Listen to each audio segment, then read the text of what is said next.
This is the EcoE 5000W dual motor electric bike, and my honest first impression was a mix of excitement and skepticism. The spec sheet promises a 60V 32 amp removable battery, dual motors, 26x4 fat tires, full suspension, and a claimed top speed that can touch the low 50s MPH. On paper, it looks like a mini electric dirt bike with pedals. In hand, it feels like a serious machine that favors power over portability. Key features that stood out to me are the dual motor setup, the 60V 32 amp battery, the fat tires, and the dual suspension. For anyone new to e-bikes, dual motor means there's a motor in both wheels, so traction and torque are much stronger than a typical single motor fat tire bike. Pedal assist means the bike gives you power only when you pedal, and you can choose how much help it gives. Throttle is twist or thumb power without pedaling, which is fun but drains the battery faster. The 32 amp figure describes capacity. At 60 volts, that's a big pack meant for either long range at low assist or short punchy rides at high power. From my experience, the unboxing and setup aren't hard, but it's not plug and ride either.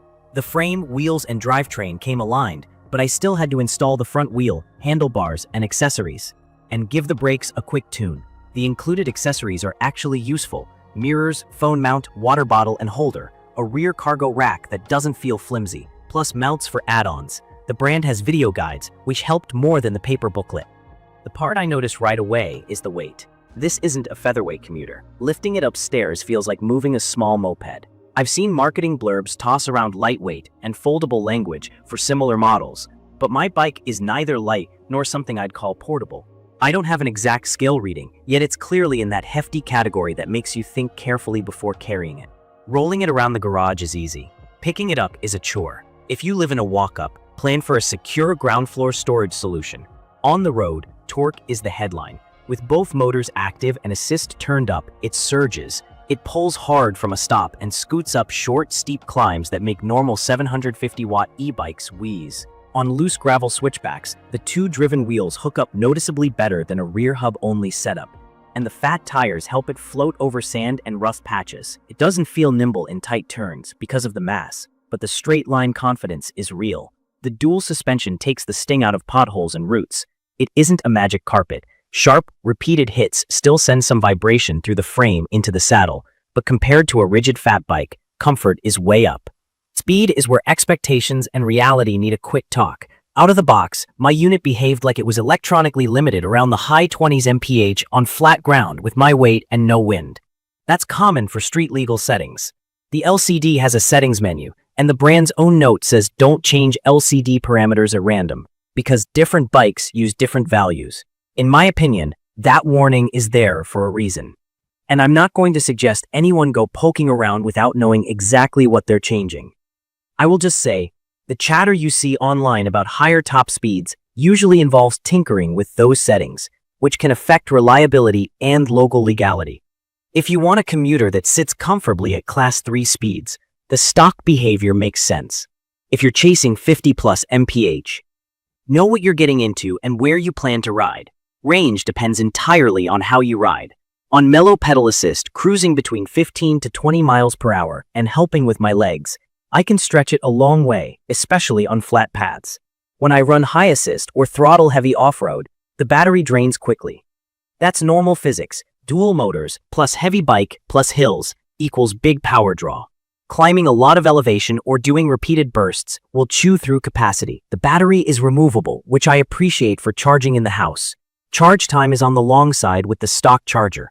This is a large pack, so topping off before rides is a good habit. If you're planning big weekend rides, a second battery is a smart idea, but factor the cost and weight. Braking is solid. The dual disc setup handled abrupt stops without drama, even with knotty 4-inch rubber, which loves to squirm a little on pavement under hard braking. The 7-speed drivetrain is basic and gets the job done. I mostly used it to spin a comfortable cadence while the motors did the heavy lifting. The LCD is serviceable. Speed, battery, trip distance, assist level. It doesn't feel fancy, but it works. The 600-lumen headlight is bright enough for neighborhood night rides and low-speed trails. I like that the taillight is included. Visibility matters on a bike this quick. Now for the part I wish I didn't have to say. My buying journey had a hiccup. My first order through a third-party marketplace seller arrived with lower specs than advertised. The label showed a 48V battery, the controller felt underpowered, and real-world speed topped out around 29 miles per hour with a short, hard throttle range.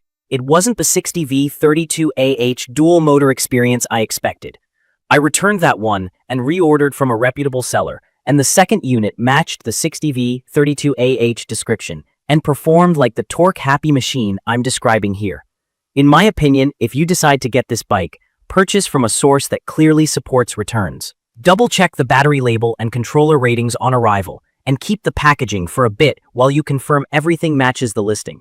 That small bit of diligence can save you a headache. Fit-wise, I'm 5'10" and the bike size felt right. The listed minimum rider height around 5'7" seems fair.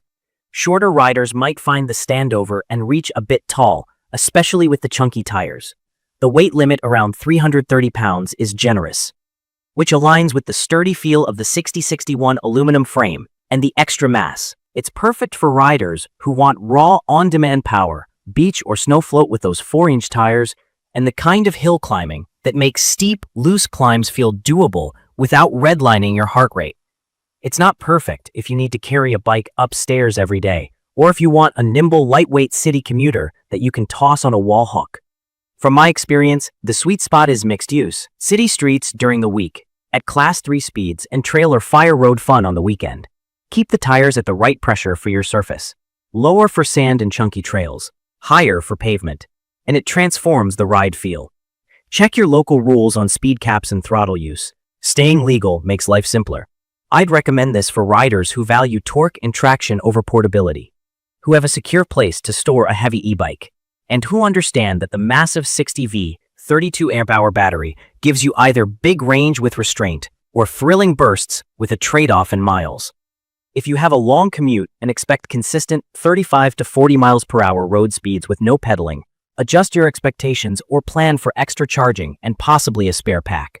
If your goal is conquering bad roads, sand, snow, and steep climbs without drama, this is where the dual motor setup shines, in my opinion. The riding experience is addictive when you use it for what it's built to do. The accessory kit is thoughtful, the lighting is bright, and the chassis feels tough. The cons are real too.